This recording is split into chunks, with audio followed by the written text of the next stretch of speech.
హృదయపూర్వకమైన వందనాలు తెలియజేస్తున్నాను. ఈ సమయంలో దేవుని వాక్యంలోకి మనం వెళ్దాము. దానియేలు గ్రంథము 6వ అధ్యాయము 28వ వచనం చదువుతున్నాము.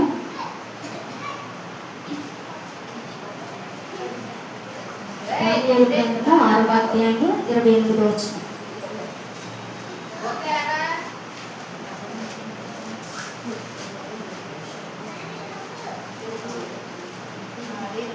దానియేలు గ్రంథము 6వ అధ్యాయము 28వ వచనం.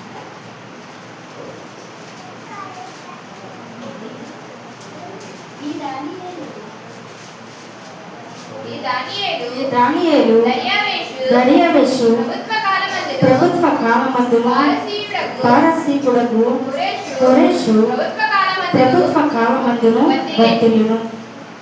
ఇక్కడ మనం చూసినట్లయితే ఇక్కడ రాయబడి ఉన్న మాట ఏంటి అంటే దానియేలు వర్తిల్లాడు. దానియేలు ఆ రాజున్న కాలంలో వర్తిల్లాడు, ఈ రాజు ఉన్నటువంటి కాలంలో కూడా వర్తిల్లాడు. ఆ కాలంలో ఎన్నో ప్రభుత్వాలు మారుతూ ఉన్నాయి, ఎంతో మంది రాజులు మారుతూ ఉన్నారు, కానీ అతను వర్తిల్లడం మాత్రం ఏమాత్రం కూడా మారిపోలేదు. ఏ రాజు మారిపోయినా, ఏ ప్రభుత్వం మారిపోయినా దానియేలు మాత్రము ఎల్లవేళలా కూడా వర్తిల్లుతానే ఉన్నాడు. హల్లెలూయా. దానియేలు వృద్ధాప్యం వచ్చేంత వరకు కూడా వర్తిల్లుతానే ఉన్నాడు. దానియేలు వర్తిల్లడానికి కారణం ఏంటి అంటే ఈ రోజున ప్రతి ఒక్కరూ అనుకుంటారు, నేను వర్తిల్లాలి, నా కుటుంబం వర్తిల్లాలి అని చెప్పి ప్రతి ఒక్కరూ కోరుకుంటారు. ఇప్పుడు దానియేలుని వర్తిలింప చేసిన దేవుడే నిన్ను కూడా వర్తిలింప చేయాలని కోరుకుంటున్నాడు, నువ్వు కూడా వర్తిలింపబడాలని కోరుకుంటున్నాడు. ఇక్కడ దానియేలు అనే పేరు చోట మీ పేరు పెట్టుకుంటే దేవుడు మీ పేరుతో మిమ్మల్ని కూడా వర్తిలింప చేయాలని ఆశపడతా ఉన్నాడు. అయితే మనము చేయాల్సిన పని ఏంటి అంటే దానియేలు వర్తిల్లినట్లుగా మనం కూడా వర్తిల్లాలి. అంటే దానియేలు ఎలాంటి నిర్ణయం అయితే తీసుకున్నాడో అటువంటి నిర్ణయమే ఈ రోజున మనం కూడా తీసుకోగలిగితే, ఆ నిర్ణయమే మనం కూడా చేసుకోగలిగితే దానియేలు వర్తిల్లినట్లుగా మనం కూడా వర్తిల్లింపబడతాం. ఇంతకీ దానియేలు తీసుకున్నటువంటి నిర్ణయం ఏంటి అంటే అతను పరిశుద్ధమైనటువంటి జీవితము చేసినవాడు. అతను పరిశుద్ధంగా జీవించడానికి ఒక నిర్ణయము తీసుకున్నాడు. ఈ రోజున ప్రతి ఒక్క బిడ్డ కూడా వర్తిల్లాలి, ప్రతి సేవకుడు వర్తిల్లాలి, ప్రతి విశ్వాసి వర్తిల్లాలి, ప్రతి క్రైస్తవుడు వర్తిల్లాలి, ప్రతి ఆత్మీయుడు కూడా వర్తిల్లాలి. ఇలా ప్రతి ఒక్కరు కూడా వర్తిల్లాలి అంటే మనం చేయాల్సిన పని ఏంటంటే దానియేలు పరిశుద్ధమైన జీవితము చేసినట్లుగా మనము కూడా పరిశుద్ధమైనటువంటి జీవితము చేసేవారిగా ఉండాలి. పరిశుద్ధత లేకపోతే ఎవరు కూడా వర్తిల్లరు. దానియేలు వర్తిల్లాడు అంటే అతను పరిశుద్ధమైనటువంటి జీవితము చేసిన వ్యక్తి కాబట్టి వర్తిల్లాడు. మనం ఎప్పుడైతే నీతిగా, నిజాయితీగా, యథార్థంగా జీవిస్తామో అలాంటప్పుడు మన స్థితి కొంచెమే ఉండినను అది తుదకు మహాభివృద్ధి చెందుతుంది అని చెప్పి యోబు గ్రంథంలో ఒక మాటను మనం చూడగలుగుతాము. 8వ అధ్యాయము 6వ వచనం మనం చూస్తే అక్కడ ఒక మాట రాయబడి ఉంది. నీవు పవిత్రుడవై యథార్థవంతుడవైన ఎడల నిశ్చయముగా ఆయన నీయందు శ్రద్ధ నిలిపి నీ నీతికి తగినట్లుగా నీ నివాస స్థలమును వర్ధిల్ల చేయును. ఎవరైతే అప్పుడు నీ స్థితి మొదట కొద్దిగా ఉండినను తుదకు నీవు మహాభివృద్ధి పొందుదువు. ఎవరైతే యథార్థంగా జీవిస్తారో, ఎవరైతే పవిత్రుడిగా జీవిస్తారో వారంట వర్తిల్లింపబడతారంట. దేవుడు అంటున్నారు, నీతిగా, యథార్థంగా, పవిత్రంగా జీవించే వారిని నేను వర్తిల్లింపజేస్తాను, వారి మీద నా యొక్క దృష్టిని నేను శ్రద్ధ నిలుపుతాను అని చెప్పి దేవుడు అంటా ఉన్నాడు. దేవుడు మన మీద శ్రద్ధ నిలపాలి అంటే మనము మొదట ఈ రోజున మన స్థితి కొద్దిగా ఉంటే తుదకు మనము మహాభివృద్ధి చెందాలి అంటే, మనము ఆశీర్వదించబడాలి అంటే దేవుడి దృష్టి మన మీద నిలపాలి. ఆయన శ్రద్ధ మన మీద నిలపాలి అంటే మనము పరిశుద్ధమైనటువంటి జీవితము చేసేవారిగా ఉండాలి. పరిశుద్ధత లేకపోతే దేవుడు శ్రద్ధ నిలపడు. మనం యోసేపుని చూసినట్లయితే యోసేపు యొక్క పరిశుద్ధతను బట్టి దేవుడు యోసేపు మీద శ్రద్ధ నిలిపాడు కాబట్టి అతను ఆశీర్వదించబడ్డాడు. ఎవరైతే పరిశుద్ధంగా జీవిస్తారో వారి మీద దేవుని యొక్క దృష్టి అనేది ఉంటుంది. ఇప్పుడు శ్రద్ధ అంటే ఏంటి? శ్రద్ధ అంటే బాధ్యత, దృష్టి నిలపడం. ఇప్పుడు దేవుడి స్వాధీనంలో, దేవుని యొక్క ఆధ్వర్యంలో మనము ఉండడం. ఈ రోజున మన కుటుంబం దేవుని యొక్క స్వాధీనంలో ఉంటుందా? దేవుని ఆధ్వర్యంలో మన కుటుంబం ఉందా? ఒకసారి ఆలోచన చేయండి. యోబుని మనం చూసినట్లయితే యోబు యొక్క బిడ్డల కొరకు అతను దేవారాత్రములు కూడా ప్రార్థించిన వ్యక్తి అయి ఉన్నాడు. ఎందుకంటే తన బిడ్డలు ఎలాంటి తప్పు చేస్తారు అని దేవుడి దగ్గర అడుగుతూ ఉండేవాడు. ప్రభా, రోజంతా కూడా నా పిల్లలు ఏం తింటున్నారో తెలీదు, ఏం మాట్లాడుతున్నారో తెలీదు, ఎక్కడికి వెళ్తున్నారో తెలీదు, వాళ్ళు ఏం పనులు చేస్తున్నారో నాకు తెలీదు, కాబట్టి వారు పాపం చేయకుండా ఉంటున్నట్లు సహాయం చేయమని చెప్పి అరుణోదయమున లేచి దహన బలులను దేవుడికి అర్పిస్తూ ఉండేవాడు యోబు. ఎందుకంటే తన పిల్లలు యవ్వనంలోకి వచ్చినటువంటి పిల్లలు కాబట్టి. ఎందుకంటే చిన్న పిల్లల కోసం నేను చెప్పట్లేదు కాబట్టి, కానీ ఎవరైతే యవ్వనంలోకి వచ్చారో పెళ్లిటికి వచ్చినటువంటి పిల్లల మీద తల్లిదండ్రులు శ్రద్ధ నిలపాలి. యోబు తన యొక్క బిడ్డల మీద శ్రద్ధ నిలపాడు. ఎందుకంటే వారు యవ్వనంలో ఉన్నారు కాబట్టి వారి మీద శ్రద్ధ నిలపాడు. ఎందుకంటే అతను ఒకవేళ శ్రద్ధ నిలపకపోతే ఆ పిల్లలు కనుక ఒకవేళ పాపం చేస్తే, అపవిత్రంగా వారు జీవిస్తే దేవుడు ఆ కుటుంబం మీద శ్రద్ధ నిలపడు. కాబట్టి ముందుగా యోబే ఆ కుటుంబం తన పిల్లల మీద శ్రద్ధ నిలిపినట్లుగా మనము గమనిస్తూ ఉన్నాం. కాబట్టి తల్లిదండ్రులుగా, తల్లిగా నీ బిడ్డల మీద నువ్వు శ్రద్ధ నిలిపే వ్యక్తిగా ఉండాలి. వారు ఏం చేస్తున్నారు, ఎక్కడికి వెళ్తున్నారు, ఏం మాట్లాడుతున్నారు అని నువ్వు శ్రద్ధ నిలపాలి. యవ్వనంలోకి వచ్చిన బిడ్డల మీద నువ్వు శ్రద్ధ నిలపాలి. ఈ రోజున నా భక్తి జీవితం బాగుంది, నేను మందిరానికి వస్తున్నాను, నేను ప్రార్థన చేస్తున్నాను, నేను ఉపవాసం ఉంటున్నాను కదా, నా మట్టుకు నేను భక్తిగా ఉంటున్నాను కదా అని చెప్పేసి నీ వరకు నీ భక్తి నువ్వు చూసుకుంటే సరిపోదు, కానీ నీ బిడ్డల భక్తిని కూడా నువ్వు చూసే వ్యక్తిగా ఉండాలి. యోబు తన భక్తిని మాత్రమే తాను చూసుకుని నేను భక్తిపరుడుగానే ఉన్నాను, పర్వాలేదని అనుకోలేదు, కానీ తన బిడ్డల యొక్క భక్తి జీవితం ఎలా ఉందో కూడా గమనించిన వ్యక్తిగా ఉన్నాడు. కాబట్టి నీ పిల్లల్ని నువ్వు గమనించే వ్యక్తిగా ఉండాలి. వారి ప్రవర్తన ఎలా ఉంది, వారి నడక ఎలా ఉంది, వారి వస్త్రధారణ ఎలా ఉంది అని నువ్వు గమనించాలి. వారి ఫోన్ ఎలా ఉంది కూడా నువ్వు గమనించాలి. వారు ఎక్కడికి వెళ్తున్నారో కూడా నువ్వు గమనించాలి. ఈ రోజున ఇంట్లో 2 బెడ్రూమ్లు ఉంటున్నాయి. ఓ బెడ్రూమ్లో ఏమో నువ్వు ఉంటావు, ఓ బెడ్రూమ్లో ఏమో పిల్లలు ఉంటారు. వారు ఏం చేస్తారో కూడా మనకి తెలియదు, కానీ ప్రతి క్షణము కూడా వారు ఎలా ఉంటున్నారు అనే విషయాన్ని నువ్వు గమనించాలి.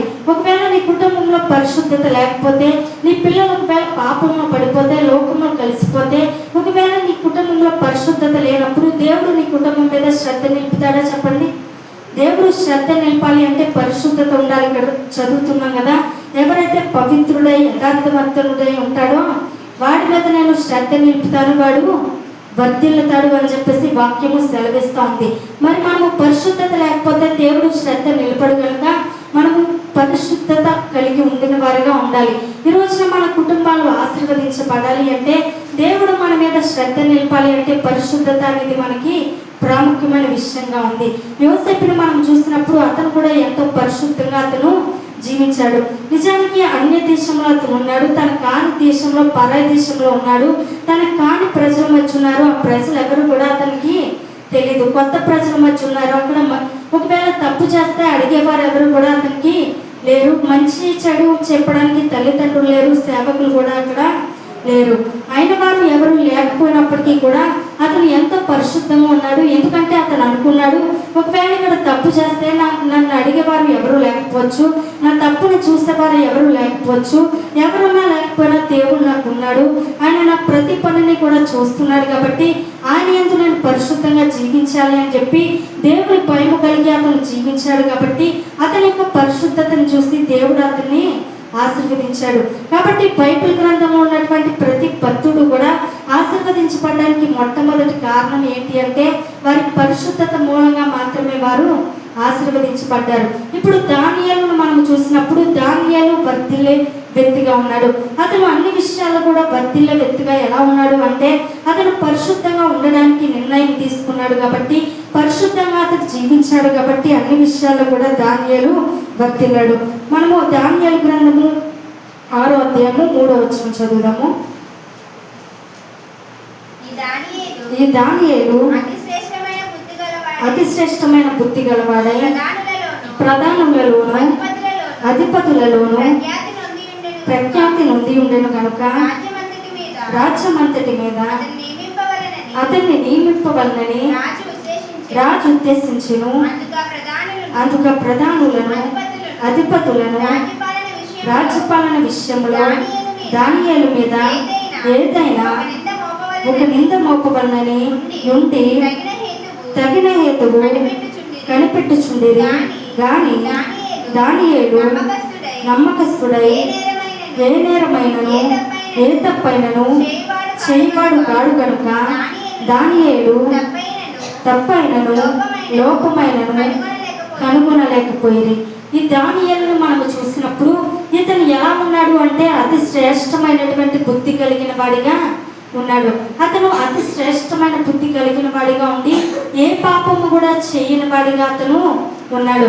అక్కడ ఉన్నటువంటి కొంతమంది వ్యక్తులు అనుకున్నారు, ఈ దానియేలు మీద మేము ఏదైనా నింద మోపాలి అని చెప్పి అతనిలో ఉన్నటువంటి లోపాలు కనుగొనాలని చెప్పి అతనిలో ఉన్న పాపాలు తప్పుని అందరూ కూడా వెతుకుతూ ఉంటే ఒక లోపమైనను కూడా వారికి కనపడలేదు, ఒక తప్పైనా కూడా వారికి దానియేలులో నుంచి కనపడలేదు.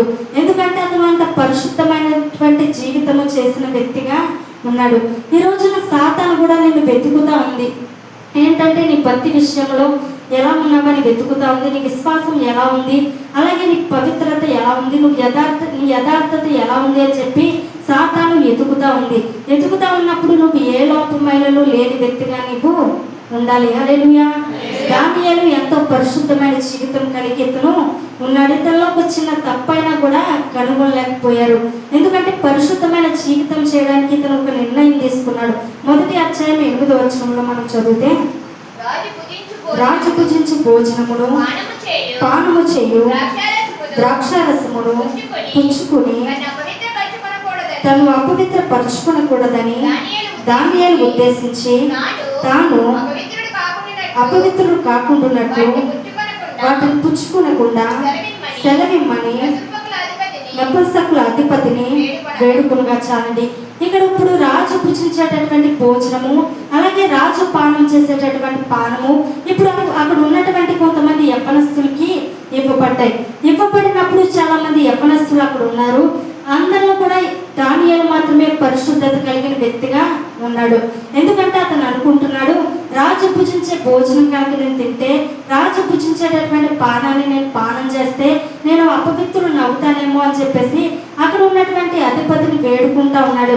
అయ్యా, రాజు భుజించే పానం నాకొద్దు, అతను భుజించేటటువంటి భోజన పదార్థాలు నాకొద్దు, కానీ నాకు వేరే పదార్థాలను ఇప్పించాను అని చెప్పేసి వేడుకుంటా ఉన్నాడు.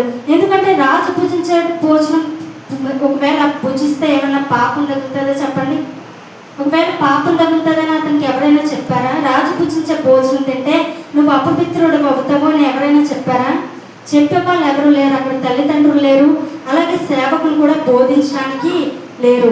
ఎవరు లేకపోయినా కూడా అతను అనుకున్నాడు, రాజు భుజించే భోజనం నేను తింటే నేను అపవిత్రుని అవుతాను, నేను పరిశుద్ధతని కోల్పోతానని చెప్పి అక్కడ ఎంతో మంది యవ్వనస్తులు ఉన్నా కూడా వారందరిలో కూడా ప్రత్యేకించబడినటువంటి వ్యక్తిగా, ఒక ప్రత్యేకమైనటువంటి వ్యక్తిగా దానియేలు ఉన్నాడు.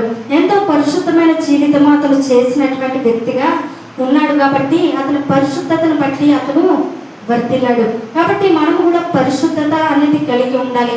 ఈ రోజున అప్పట్లో అయితే చెప్పేవాళ్ళు దానియేలుకి లేకపోయినా అతని పరిశుద్ధతను అతను కాపాడుకున్నాడు. కానీ ఈ రోజు మనకైతే సేవకులు ఉన్నారు, రోజు కూడా వారు బోధిస్తూ ఉన్నారు, ఇది చేయకూడదు, ఇది తప్పు, ఈ పనిని చేస్తే నీకు శాపం తగులుతుంది, ఈ పని చేస్తే నువ్వు నరకానికి వెళ్తావు, ఈ పని చేయకూడదు, ఇలా ఉండకూడదు అని చెప్పి మంచి చెడులు మనకి ఎప్పటికెప్పుడు బోధిస్తూ ఉన్నారు. అయినా కూడా సేవకుల యొక్క మాటలు మనం వినకుండా వాటిని పక్కన పెట్టి మనకి ఇష్టం వచ్చినట్లుగా అపవిత్రంగా మనము జీవిస్తూ ఉన్నాం. పరిశుద్ధతను మనం కోల్పోతూ ఉన్నాం. మరి పరిశుద్ధతను కోల్పోయినప్పుడు దేవుడు మన మీద శ్రద్ధ నిలుపుతాడో చెప్పండి? దేవుడు మన మీద శ్రద్ధ నిలపాలి అంటే, దేవుడు మన మీద దృష్టి నిలపాలి అంటే మనము పరిశుద్ధతను మనము కాపాడుకునే వ్యక్తిగా మనము ఉండాలి. దానియేలు పరిశుద్ధంగా జీవించాడు కాబట్టి అతని మీద దేవుడు శ్రద్ధ నిలిపాడు. యోసేపు పరిశుద్ధంగా జీవించాడు కాబట్టి అతని మీద శ్రద్ధ నిలిపాడు.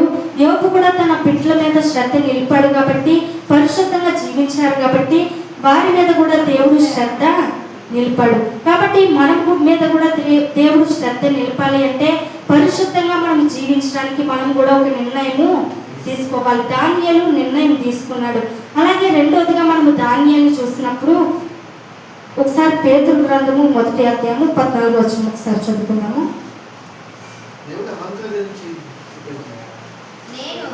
నేను పరిశుద్ధుడై ఉన్నాను గనుక మీరును పరిశుద్ధులై ఉండుడని రాయబడి ఉన్నది. కాగా మీరు విధేయులకు పిల్లలై మీ పూర్వపు అజ్ఞాన దశలో మీకుండిన ఆశలను అనుసరించి ప్రవర్తింపక మిమ్మల్ని పిలిచిన వాని పరిశుద్ధుడై ఉన్న ప్రకారము మీరు సమస్త ప్రవర్తన యందు పరిశుద్ధులై ఉండండి. దేవుడు అంటా ఉన్నాడు, నేను పరిశుద్ధులై ఉన్నాను కాబట్టి మీరు కూడా పరిశుద్ధులై ఉండాలి. మనల్ని పిలిచినటువంటి దేవుడు పరిశుద్ధుడై ఉన్నాడు. మనం ఆరాధించేటటువంటి దేవుడు పరిశుద్ధుడై ఉన్నాడు కాబట్టి, మన పరలోకపు తండ్రి పరిశుద్ధుడై ఉన్నాడు కాబట్టి, ఆయన బిడ్డలమైన మనము కూడా పరిశుద్ధమైన జీవితము చేసేవారిగా ఉండాలి. మన పరిశుద్ధతను మనం కాపాడుకునే వారిగా ఉండాలి. దేవుడి దృష్టి మన మీద ఉంచాలి అంటే, దేవుని ఆధ్వర్యంలో మనం ఉండాలి అంటే, దేవుడు మన మీద శ్రద్ధ నిలపాలి అంటే పరిశుద్ధత అనేది మనకి కావాలి.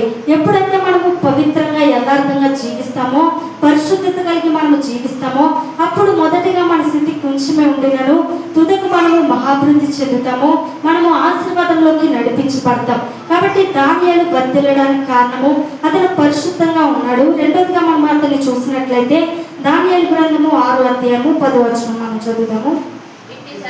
ఇంటి శాసనము సంతకము చేయబడినని దానియేలు తెలుసుకునేనను అతడు తన ఇంటికి వెళ్ళి యథాప్రకారముగా అనుదినము ముమ్మారి మోకాలుని తన ఇంటి పైగది కిటికీలు యెరూషలేము తట్టునకు తెరవబడి ఉండగా తన దేవునికి ప్రార్థన చేయొచ్చు, ఆయనను స్తుతించుచూ వచ్చును. చాలండి. ఇక్కడ దానియేలుని మనం చూసినప్పుడు మొదటిగా అతను వర్ధిల్లడానికి కారణము పరిశుద్ధంగా ఉండడానికి అతను నిర్ణయం తీసుకున్నాడు. రెండోదిగా అతను వర్ధిల్లడానికి కారణం ఏంటి అంటే క్రమశిక్షణ కలిగిన వ్యక్తిగా అతను ఉన్నాడు. మనము దేవుని ఆరాధించే విషయంలో, మన భక్తి విషయంలో, మన యొక్క విశ్వాస విషయంలో, మన ఆధ్యాత్మిక విషయంలో మనము క్రమశిక్షణ కలిగిన వారిగా మనము ఉండాలి. దానియేలుని మనము చూసినప్పుడు అతను క్రమం కలిగినటువంటి వ్యక్తిగా ఉన్నాడు. ఏంటి అంటే ఎవరైతే ప్రార్థన చేస్తారో వారిని తీసుకుని వెళ్ళి సింహాల గృహలో వేయబడుతుందని చెప్పి అట్టి శాసనము అక్కడ సంతకం చేయబడింది. అలాంటి సమయంలో దానియేలు తన ఇంటి పైగదిలోనికి వెళ్ళి తలుపులు, కిటికీ యొక్క తలుపులు యెరూషలేము తట్టునకు తిప్పి ముమ్మారు అతను ప్రార్థన చేస్తా ఉన్నాడు. ప్రార్థించే విషయంలో ఏమాత్రం కూడా అతను క్రమాన్ని విడిచిపెట్టలేదు. మన ప్రతి విషయంలో మనము క్రమశిక్షణ కలిగిన వారిగా ఉండాలి. ఆదివారం మందిరానికి వచ్చే విషయంలో మనం క్రమశిక్షణ కలిగిన వారిగా ఉండాలి. శుక్రవారం మందిరానికి వచ్చే విషయంలో మనము క్రమశిక్షణ కలిగిన వారిగా ఉండాలి. అపవాది మనకి ఏం చేస్తుంది అంటే మన క్రమశిక్షణని దొంగలించడానికి అది చూస్తూ ఉంటుంది. ఆదివారం మాత్రమే మనకి బిస్కెట్లు వేస్తూ ఉంటుంది. సోమవారం నుంచి శనివారం వరకు బిస్కెట్లు వేయదు, కానీ ఆదివారం మాత్రమే, ఆదివారం తెల్లారేసరికి ఏదో పని మనకి చూపిస్తూ ఉంటుంది. ఆదివారం మందిరానికి వెళ్ళకుండా పనికి వచ్చామనుకోండి, నీకు ఇది లాభం ఉంది, లేకపోతే కొంత కూలి ఎక్కువిస్తాను, శాలరీ ఎక్కువిస్తానని చెప్పేసి అన్నారనుకోండి, ఆదివారం మందిరానికి వస్తామా లేకపోతే పనికి వెళ్తామా? ఎందుకంటే మనకి లాభం కలుగుతుంది కాబట్టి అపవాది లాభం అనేటటువంటి ఎర మనకి వేస్తుంది.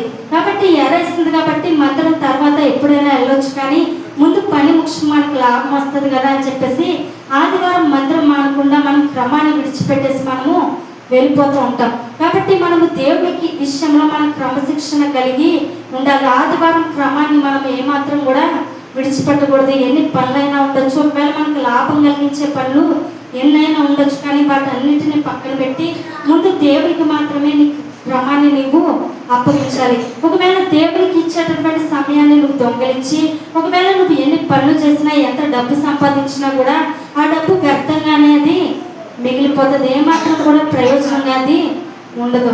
కాబట్టి దేవుడి సమయాన్ని మనము దొంగలించకూడదు. దేవుడు లేకుండా మనకు వచ్చే ఏ డబ్బు కూడా మనకి నిలవదు, కానీ దేవుడితో ఉన్నప్పుడే మనకి ఆశీర్వాదం. కాబట్టి క్రమశిక్షణ మనం కలిగి ఉండాలి, క్రమాన్ని విడిచిపెట్టకూడదు. దానియేలు నిజానికి సింహాల గృహంలో ఎవరైతే ప్రార్థన చేస్తారో వారిని తీసుకెళ్లి సింహాల గృహంలో పడేస్తామని చెప్పినా కూడా అతను ఏమాత్రం కూడా క్రమాన్ని విడిచిపెట్టకూడదు. ఒకవేళ దేవుని కొరకు నా ప్రాణం పోతే పోనివ్వండి, ఒకవేళ నేను చనిపోయినా పర్లేదు, ఒకవేళ నేను బ్రతకకపోయినా పర్లేదు, ఏ కష్టం వచ్చినా ఏ నష్టం వచ్చినా కానీ నేను నా దేవుని మాత్రమే స్తుతిస్తాను, నా దేవుని మాత్రమే నేను ప్రార్థిస్తాను అని చెప్పి ముమ్మారు కూడా మోకాలుని అతను ప్రార్థన చేస్తూ ఉన్నాడు. అతని క్రమాన్ని ఏమాత్రం కూడా విడిచిపెట్టిన వ్యక్తిగా ఉన్నాడు. అలాగే యోబుని కూడా మనం చూసినప్పుడు యోబు కూడా క్రమాన్ని అతను విడిచిపెట్టలేదు తన భక్తి విషయంలో. నిజానికి పిల్లలందరినీ కూడా కోల్పోయాడు, నిజానికి ఆస్తిపాస్తులన్నీ కూడా పోయాయి, చివరికి ఆరోగ్యం కూడా క్షీణించిపోయింది, అన్ని పోయినా కనీసం భార్య కూడా దూషిస్తూ ఉంది. ఇంక ఎందుకు ఈ జీవితం, దేవుని దూషించి నువ్వు మరణం గమ్ము అని చెప్పేసి భార్య కూడా దూషిస్తూ ఉంది. అయినప్పటికీ అన్ని కోల్పోయిన ఆ సమయంలో కూడా యోబు ఏమాత్రం భక్తి విషయంలో తన విశ్వాసాన్ని విడిచిపెట్టలేదు, క్రమాన్ని అతను విడిచిపెట్టలేదు, ఆ క్రమంలోనే అతను నిలిచి ఉన్నాడు. కాబట్టి మనం క్రమంలో నిలిచిన వారిగా ఉండాలి. దానియేలు క్రమంలో నిలిచి ఉన్నాడు కాబట్టి అతను వర్ధిల్లినటువంటి వ్యక్తిగా అతను ఉన్నాడు. కాబట్టి క్రమంలో మనం నిలిచిన వారిగా మనం ఉన్నప్పుడు దేవుడు మనల్ని కూడా వర్ధిల్లింపజేస్తాడు. మూడవదిగా మనం చూసినట్లయితే దానియేలు గ్రంథము 6వ అధ్యాయము 7వ వచనం చదువుకుందాం. రాజ్యపు ప్రధానులు, సేనాధిపతులు, అధిపతులు, మంత్రులు, సంస్థానాధిపతులు అందరూ కూడి రాజుకు ఖండితమైన చట్టము స్థిరపరిచి దానిని శాసనముగా చాటింపజేయనట్లు యోచన చేసిరి. ఎట్లనగా 30 దినముల వరకు నీ యుద్ధ తప్ప ఏ దేవుని యుద్ధనైనను మానవుని యుద్ధనైనను ఎవడును ఏ మనవియు చేయకూడదు.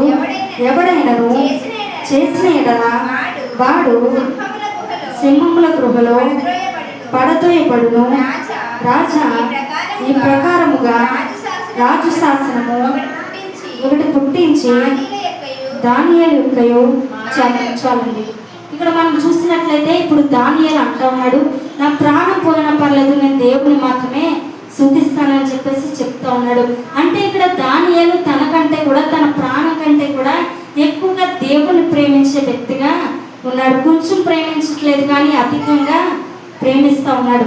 కాబట్టి ఈ రోజు నువ్వు దేవుడి కంటే దేనిని మరి ఎక్కువగా ప్రేమించకూడదు. ఒకవేళ వస్తువులు అవ్వచ్చు, మనుషులు అవ్వచ్చు, దేవుడి కంటే ఏది ఎక్కువగా నువ్వు ప్రేమించినా అది నిలబదు. కానీ దేవుడిని నువ్వు ఎక్కువగా ప్రేమించే వ్యక్తిగా ఉండాలి. తన ప్రాణం కంటే కూడా దానియేలు దేవుని అధికంగా అతను ప్రేమించాడు. కాబట్టి అధికంగా దానియేలు దేవుని ప్రేమించాడు. కాబట్టి ఆ సింహాల గృహంలో నుండి దేవుడు దానియేలుని తప్పించాడు. నువ్వు దేవుని ప్రేమించే వ్యక్తిగా ఉంటే ఏ విషయానికి కూడా నువ్వు భయపడవలసినటువంటి అవసరము లేదు. దానియేలు దేవుని ప్రేమించాడు కానీ సింహాల గృహకి ఏమాత్రం కూడా భయపడలేదు. అయ్యో సింహాల గృహంలో వేస్తారు, నా ప్రాణం పోతుందని చెప్పి ఏమాత్రం కూడా అతను భయపడలేదు. సింహం గృహం అంటే భయం వేస్తుందా లేదో చెప్పండి. పిల్లి ముందుకెళ్ళి ధైర్యంగా నిలబడగలం కానీ సింహం ముందుకెళ్ళి ధైర్యంగా నిలబడగలమా? ఎవరు కూడా నిలబడలేరు. ఎందుకంటే సింహానికి ఎవరైనా మనిషి కనపడితే నిమిషం చాలండి చీల్చుకుని తినేయడానికి. కాబట్టి మరి అంత భయంకరమైనటువంటి పరిస్థితి. ఒకవేళ సింహం ఒకవేళ ఆకలిగా ఉందనుకోండి, భూమిలో దానికి ఆహారం లేకపోతే ఆకలిగా ఉంటే ఒకవేళ వెంటనే దానిని పడవేగానే అతన్ని చీల్చుకుని తినేస్తుంది. ఎముకలు కూడా ఏమాత్రం మిగలకుండా అయిపోతాయి. అలాంటి పరిస్థితుల్లో కూడా అతని ప్రాణం కంటే దేవుడిని అధికంగా అతను ప్రేమించాడు కాబట్టి అతను తప్పించబడ్డాడు. మనము దేవుని మాత్రమే అధికంగా ప్రేమించే వారిగా ఉండాలి. నువ్వు దేవుని ప్రేమించే వ్యక్తిగా ఉంటే ఏమాత్రం కూడా లోకంలో నీకు వచ్చే చిన్న చిన్న కష్టాలను బట్టి, శ్రమలు బట్టి ఏమాత్రం కూడా నువ్వు భయపడవలసినటువంటి అవసరము లేదు. ఎందుకంటే నువ్వు ప్రేమించే దేవుడు, నువ్వు అతన్ని ప్రేమిస్తున్నావు కాబట్టి నిన్ను అన్ని విషయాల నుంచి కూడా దేవుడు తప్పిస్తాడు. అతను నన్ను ప్రేమిస్తున్నాడు కనుక నేను అతన్ని తప్పిస్తానని దేవుడు అంటున్నాడు. హల్లెలూయా. కాబట్టి అన్ని విషయాల నుంచి మనం తప్పించడానికి దేవుడు ఉన్నాడు. కాబట్టి మనం ఏ విషయంలో కూడా భయపడవలసిన అవసరం లేదు. కానీ మనకు దేవుని మాత్రమే ప్రేమించే వారిగా ఉండాలి. అది కష్టమైన, నష్టమైన, శ్రమ అయినా ఏదైనా కూడా దేవుని ప్రేమించే వారిగా ఉండాలి. ఒకవేళ నువ్వు దేవుని ప్రేమిస్తూ ఉన్నప్పుడు, దేవుని చెంతకు నువ్వు వస్తూ ఉన్నప్పుడు కొన్ని నిందలు, కొన్ని అవమానాలు కూడా నీకు ఎదురవుతూ ఉంటాయి. దేవుల్లో ఉన్నప్పుడు నిన్ను లాగేవారు కూడా చాలామంది ఉంటారు, నిన్ను నిందించేవారు కూడా చాలామంది ఉంటారు. నిందలు వస్తున్నాయనో, శ్రమలు వస్తున్నాయని చెప్పి దేవుని నువ్వు విడిచిపెడితే, ఏమాత్రం కూడా దేవుని నువ్వు విడిచిపెడితే నువ్వు ఎలా వర్ధిల్లుతో చెప్పండి. మనం వర్ధిల్లాలి అంటే అధికంగా మనం దేవుణ్ణి ప్రేమించేవారిగా ఉండాలి. దేవుని ప్రేమించే వారినైనా తప్పిస్తాడు. వారి ప్రతి అవసరాన్ని కూడా దేవుడు తీరుస్తాడు. పేతురుని మనం చూసినట్లయితే పేతురు ఒక రోజున తనతో పాటు కొంతమందిని వెంట పెట్టుకుని మరి చేపలు పట్టడానికి సముద్రం యొక్క తీరానికి ఆయన వెళ్ళాడు. వెళ్ళినప్పుడు రాత్రి అంతా కూడా వారు ప్రయాసపడ్డారు, కానీ ఒక చేప కూడా వారికి వలలో పడలేదు. పడపోయేసరికి ఉదయాన్నే వారు ఇంకా ఏమీ చేయలేక నిరాశతో వారు వలలు దులుపుకొని వస్తూ ఉన్నటువంటి సమయంలో యేసు ప్రభు ఇప్పుడు అక్కడికి వచ్చారు. వచ్చిన తర్వాత వారిని అడుగుతూ ఉన్నారు, ఏంటి ఒక చేప కూడా మీకు పడలేదా పిల్లలారా, మీరు ఎంత శ్రమ పడ్డారు కదా, ఏం పడలేదా అని చెప్పేసి ఆయన వారిని అడుగుతూ ఉన్నారు. అంతే మాత్రమే కాదు, వారి కోసం రాత్రి అంతా కూడా ప్రయాసపడ్డారు, వారికి ఆహారం లేదని చెప్పి వారికి కొంత ఆహారం సిద్ధపరిచి రొట్టెలు కాల్చి తీసుకుని వచ్చి ఆ పిల్లలకి పెడతా ఉన్నారు. దేవుడు ప్రేమ కలిగిన వాడు, ఎందుకంటే రాత్రి అంతా కూడా ప్రయాసపడ్డారు కానీ వారికి ఒక చేప కూడా పడలేదు. పాట ఉంది కదండి, రాత్రంతయు శ్రమ పడినా రాలేదు ప్రభు జయము, రహదారులు వెతకినను రారాయను ప్రతిఫలము, నడిపించు నారాబా నడి సంద్రముల దేవా, నవ జీవన మార్గమున నా జన్మ ధరింపా, నడిపించు నారాబా. హల్లెలూయా. రాత్రంతా కూడా శ్రమపడినా కూడా వారికి ఏమీ ప్రతిఫలము దొరకలేదు. అలాంటి సమయంలో ఉదయకాలమే దేవుడు వచ్చి అంటూ ఉన్నారు, కుడి పక్కన బల వేయండి అని చెప్పేసి దేవుడు చెప్తూ ఉన్నాడు. నిజానికి వారికి తెలుసు కదండి, చేపలు పట్టే జాలర్లు ఏ సమయంలో చేపలు పడతాయి తెలుసు, ఎక్కడ బల వేస్తే వారికి చేపలు పడతాయి కూడా వారికి తెలుసు.